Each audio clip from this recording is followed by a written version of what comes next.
Bowers, I couldn't sit here with you and not talk about him. Does he remind you of anyone you ever had before? No, he's pretty much better than anybody we've had before. He is as natural a football player as you can imagine.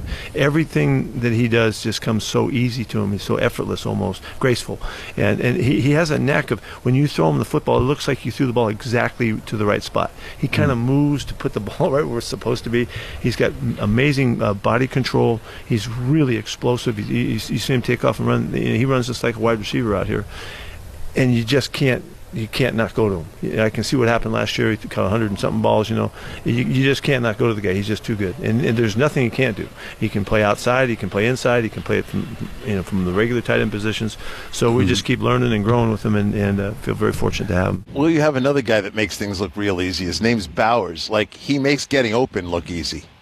He makes catching balls that are anywhere in a radius look easy.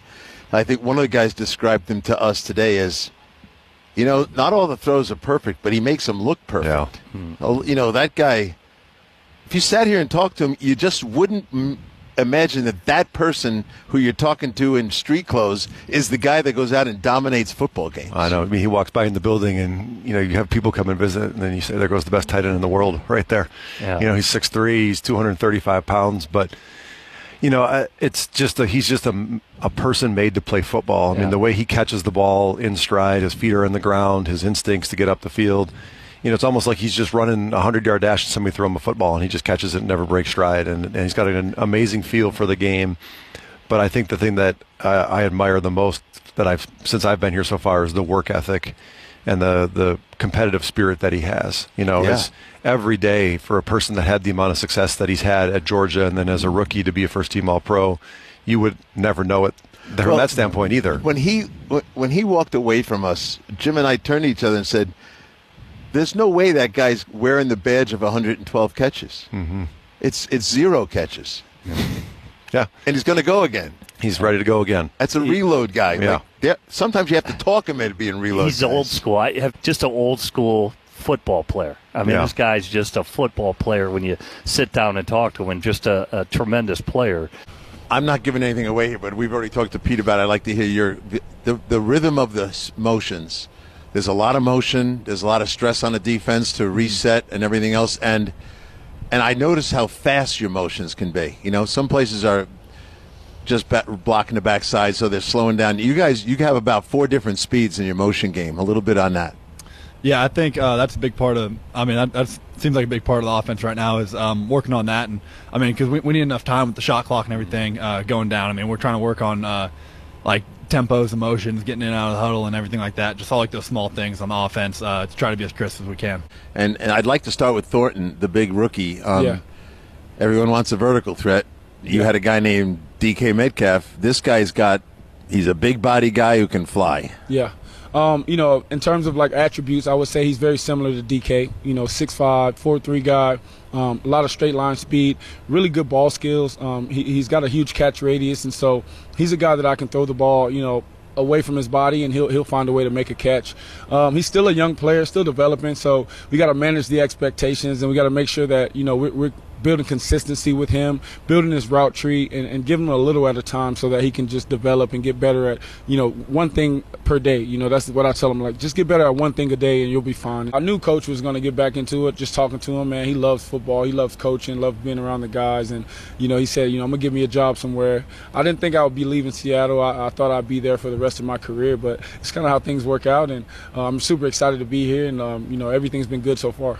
Who is it for you guys on offense that gets everybody going? I'll give you an example in practice. So you run an outside play, and Jamal Adams is there waiting for you. Now, right away, he starts talking. He's looking at the offense, playing it up a little bit, and you finish the play. You're doing exactly what you need to do, but he's the one, John, on defense. Pat and I know Jamal. We know his game.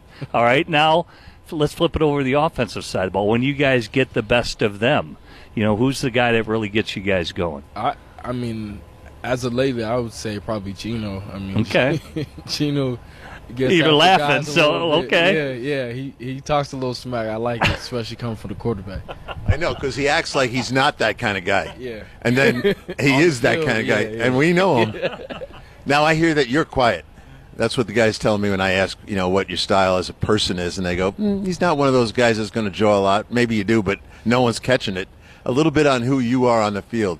People start ripping. Those guys are going to start ripping on you. Yeah. What they're going to do to you. I have a feeling you don't care what they say. Yeah, I don't know. I've just never really, been one of those guys to talk too much. I think, me, I'm more like a silent killer. I love when, a guy's talking trash, all types of stuff. But, you just go and show them in between the lines, I don't really got to say too much, but I do. I like that. You just point at the play clock and say, hey, I'll see you in 45 seconds, right? We'll decide it then. Yeah, That's the best way to do your talking. Exactly. All 11 on defense. It takes all 11 on offense, and everybody on special teams. Like, it's really got to be all of us. And for me, like, coming into into my 7th year, like, I take a lot of pride in being that leader and being the best version of myself. So, like you said, like, Tyree's a young guy. He's got all the energy in the world, and I got new guys coming in every single year, and like, I'm the vet now, you know what I mean? And it's weird. Like, I'm used to being the young kid all the time. Now I'm like a seasoned vet. So, like, they make me better because I have to be on it all the time, and that's what just pushes me to get better because I got young guys like that chasing me. Goals as a team. It's the first year of Pete Carroll here, but there's a rich history for the Raiders, and just you guys as a team. A lot of new faces, guys. You know what it's like to gel in the locker room. You did it last year. What a special year in Washington. How quickly that came together. Why can't that happen here? For the Raiders. Yeah, I mean, I believe that it can. I think right now the most important thing for us is to kind of be where our feet are right now and just take a step every single day and really just hone in on that and take something every single day and just make a step because like at the end of the day all we have is right now and all we have is today. Today's our Super Bowl. Today's the most important day and just make the most of it.